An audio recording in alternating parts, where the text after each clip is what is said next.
তাপস মোটামুটি ডিসিশন নিয়ে ফেলেছিল উনি বুবলি ম্যাডামকে বিয়ে করবেন, এমন একটা কথা ছিল। শেষ পর্যন্ত বুবলিকে বিয়ে করার সিদ্ধান্ত নিয়েছিল গান বাংলার তাপস। ও মাই গড, এবার চাঞ্চল্যকর তথ্য ফাঁস করে একই বলছে জনপ্রিয় পরিচালক স্বপন চৌধুরী। ছি ছি, ঘেন্না হয় এই সমস্ত কথা বলতে।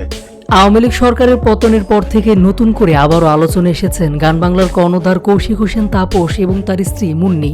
তাদের বিরুদ্ধে অভিযোগ রয়েছে আওয়ামী লীগ সরকারের দালালি করে কোটি কোটি টাকার মালিক বনে গেছে গান বাংলার কর্ণধার তাপস। তবে তাপসকে নিয়ে যখন আলোচনার তুঙ্গে এর মধ্যে একসময়ের জনপ্রিয় পরিচালক স্বপন চৌধুরী তিনি এবার দাবি করলেন শেষ পর্যন্ত বুবলিকে বিয়ে করার সিদ্ধান্ত নিয়েছিল এই তাপস। মূলত নিজের এক ইউটিউব কন্টেন্ট ভিডিওতে তাপস এবং তার স্ত্রী মুন্নিকে নিয়ে অনেক কথা বলেন স্বপন চৌধুরী। কথা বলার এক পর্যায়ে তিনি বুবলির সাথে তাপসের সেই পুরনো ইস্যুকে টেনে অনেক কিছু ফাঁস করেছেন। স্বপন চৌধুরী বলেন তাপস মোটামুটি সিদ্ধান্ত নিয়েছিল উনি বুবলি ম্যাডামকে বিয়ে করবেন, এমন একটা কথা আমরা শুনেছিলাম। আর তাই বুবলি ম্যাডামের কেলেঙ্কারি আপনারা একদম সাইডে রাখতে পারেন না, এটা একটা ঘটনা ছিল, সব একে একে বেরিয়ে আসবে।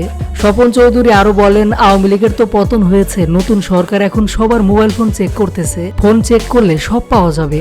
1.5 বছর আগে তাপস কার সাথে কথা বলেছে, কোন মেয়েকে পটাইছে, কাকে থ্রেট করেছে, কত টাকা রাখছে, সবখানে সব বেরিয়ে আসবে। তাপস বুবলির কাণ্ডও বেরিয়ে আসবে। স্বপন চৌধুরী আরো বলেন উনি যখন স্বামীকে কন্ট্রোল করতে পারছিলেন না তখন মুন্নি শেখ হাসিনার কাছে গিয়ে তাপস সম্পর্কে অভিযোগ জানায়। এরপর শেখ হাসিনা তাপসকে বুঝিয়ে ভালো করার চেষ্টা করে। এরপর নাকি বুবলিকে দিয়ে খেলা হবে শিরোনামের সিনেমাটি আর বানায়নি তাপস। এদিকে বুবলিকে বিয়ে করার সিদ্ধান্ত নিয়েছিল তাপস এমন কথা শেয়ার করে সামাজিক যোগাযোগ মাধ্যমে তুমুল আলোচনা এসেছেন এই পরিচালক। এতো গত কয়েক মাস আগে তাপস বুবলির পরকীয়া প্রেম নিয়ে বাংলা চলচ্চিত্রে একের পর এক তুলকালাম কাণ্ড ঘটেছিল।